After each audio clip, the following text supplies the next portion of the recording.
দশম শ্রেণী ভৌতবিজ্ঞান model TV টাক্সে সবাইকে স্বাগত। আজকে চলেছি তোমাদের কাছে নতুন একটি ভিডিও নিয়ে। এই ভিডিওতে তোমাদের মডেল টিভি টাক্স ভৌতবিজ্ঞানের পার্ট 5 এর প্রশ্ন উত্তর নিয়ে আলোচনা করা হবে। তোমরা প্রথম থেকে শেষ পর্যন্ত ভিডিওটি দেখো, আশা করি তোমরা প্রত্যেকটি উত্তর বুঝতে পারবে।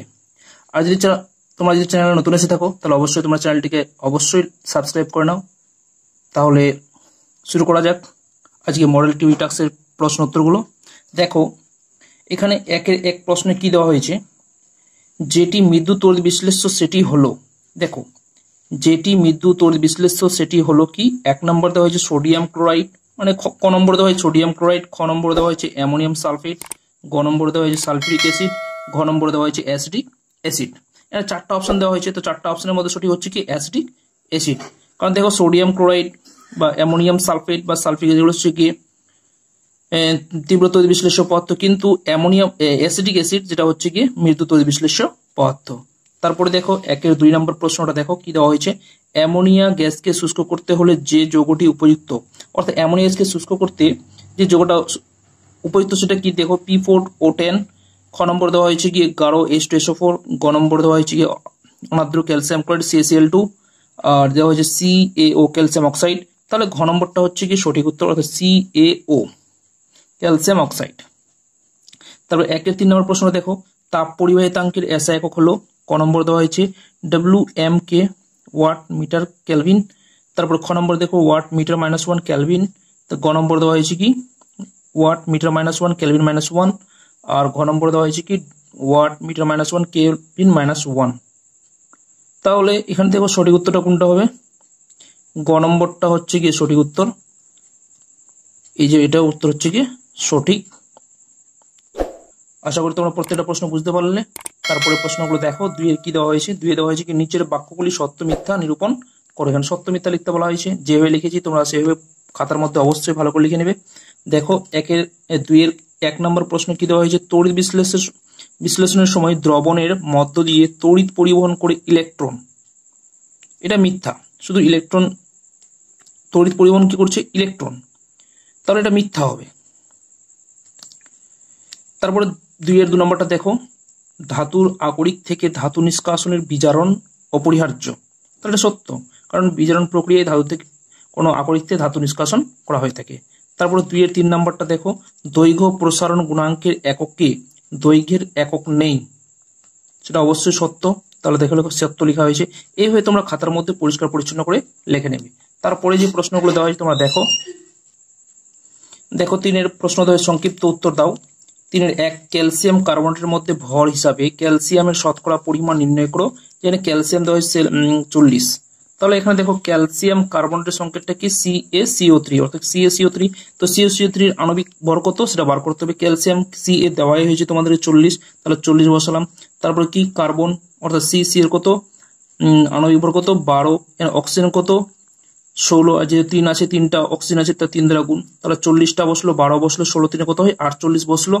তারপরে দেখো এটা যোগ করলে কত হয় 40, 12, 48 যোগ করলে কত হয় 100 গ্রাম। তাহলে এখানে দেখো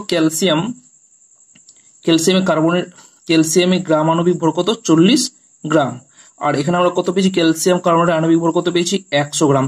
তাহলে 100 গ্রাম ক্যালসিয়াম কার্বনেটের মধ্যে ক্যালসিয়ামের পরিমাণটা কত 40 গ্রাম। তাহলে শতকরা বার করতে বলছি, তোমরা অবশ্যই বুঝতে পারবে যে শতকরা বার করতে বলছি মানে 100 মধ্যে কত, তাহলে কত আসলো 40। তাহলে ভর হিসাবে ক্যালসিয়ামের পরিমাণ কত 40%, এটা হচ্ছে কি সঠিক উত্তর। আশা করি তোমরা প্রত্যেকে বুঝতে পেরেছো। তারপরটা দেখো প্রশ্ন, দেখো অ্যামোনিয়াম সালফার ট্রাইঅক্সাইড ইত্যাদি শিল্প উৎপাদনে ব্যবহৃত অনুঘটক সূক্ষ্মচূর্ণ আকারে রাখা হয় কেন। তাহলে দেখো অ্যামোনিয়া সালফার ট্রাইঅক্সাইডের শিল্প উৎপাদনে অনুঘটক সূক্ষ্মচূর্ণ আকারে রাখা হয়, রাখার যেটা কারণ হলো কি কি, দেখো 1, 2 পয়েন্ট লেখা হয়েছে, 2টা পয়েন্টে লেখা হয়েছে তোমরা দেখো। 1 নম্বর কি, অনুঘটক চূর্ণকৃত অবস্থায় রাখলে অনুঘটকের ক্ষেত্রফল বৃদ্ধি পায়, ফলে বেশি সংখ্যক অণু বা পরমাণু অধিশোষিত হওয়ার সুযোগ পায়, এটা হচ্ছে 1 নম্বর কারণ। তারপরে দেখো 2 নম্বর কারণটা, দেখো 2 নম্বর কারণটা কি, বিক্রিয়ার কার্যকরিতা বৃদ্ধি পায়, ফলে বিক্রিয়ার বৃদ্ধি পেতে থাকে, এটা হচ্ছে কি কারণ। তাহলে 2টা লিখে নিলে যথেষ্ট। তারপরে দেখো 4 এর প্রশ্ন কি দেওয়া হয়েছে, 4 দেওয়া হয়েছে কি যে নিচের প্রশ্নগুলির উত্তর দাও।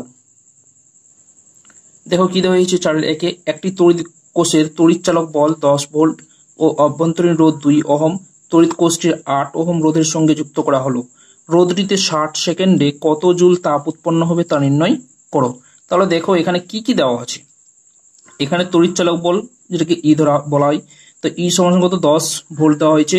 তারপর অভ্যন্তরীণ রোধটা কত 2 ওহম, দেখো এখানে দেওয়া হয়েছে অভ্যন্তরীণ রোধ 2 ওহম, সেটাকে কি লেখা হয় ছোট হাতের আর দ্বারা লেখা হয় 2 ওহম। তড়িৎ কোষের রোধ কত, দেখো তড়িৎ কোষের রোধ দেওয়া হয়েছে কত 8 ওহম, তাহলে 8 ওহম লেখা হলো, সেটাকে ক্যাপিটাল আর ধরা হয়েছে।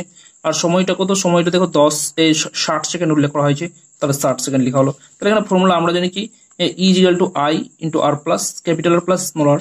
তো এখানে মানগুলো বসানো হয়েছে, ই এর মানটা কত 10, আইটা বসলো, আর এর মানটা কত এটা 8 বসলো, আর এর মানটা কত স্মল আর মানটা 2। এবার 10টা বসলো, আই ইন্টু 8 প্লাস 2 করে 10 হয়, এখান থেকে আয়ের মানটা কত 10/10, কাটাটিগুলো কত হয় 1। তাহলে আয়ের মানটা কত পেলাম 1। তাহলে প্রবাহ মাত্রা কত, ওই কোষের তড়িৎ প্রবাহ মাত্রা কত 1 অ্যাম্পিয়ার। কিন্তু বার করতে বলেছি কত তাপ উৎপন্ন হবে, তাহলে দেখো এখানে 1 অ্যাম্পিয়ার বার হলো, এই যে কাটাটি করা হয়েছে 1, তাহলে কত আসলো প্রবাহ মাত্রা কত 1 অ্যাম্পিয়ার। এটা প্রবাহ মাত্রা পাওয়া গেল, কিন্তু বার করতে বলেছি কত তাপ উৎপন্ন হবে। তাহলে তাপ উৎপন্ন যে হয় তা আমরা জুলের সূত্র থেকে পেয়ে যাবো। দেখো তোমরা দেখো রোধের উৎপন্ন তাপ কি এইচ আই স্কোয়ার আর টি। তো আই এর মানটা কত 1 পেয়েছি, আর এর মানটা 8 দেওয়া ছিল, টি এর মানটা কত 60 সেকেন্ড। এবার এটা 1 এর স্কোয়ার করলে 1 হয়, 8 বসলো 60 বসলো, এর গুণগুলো হতো 480 জুল। তাহলে ওই রোধের মধ্যে উৎপন্ন তাপটা কত 480 জুল। এটাই হচ্ছে কি সঠিক উত্তর। আশা করি তোমরা প্রত্যেকে বুঝতে পেরেছো। তোমাদের যদি ভিডিওটা ভালো লেগে থাকে অবশ্যই তোমরা লাইক করো, বন্ধুদের কাছে শেয়ার করো, আর চ্যানেলে যদি তোমরা নতুন এসে থাকো তাহলে অবশ্যই চ্যানেলটি তোমরা সাবস্ক্রাইব করে নাও।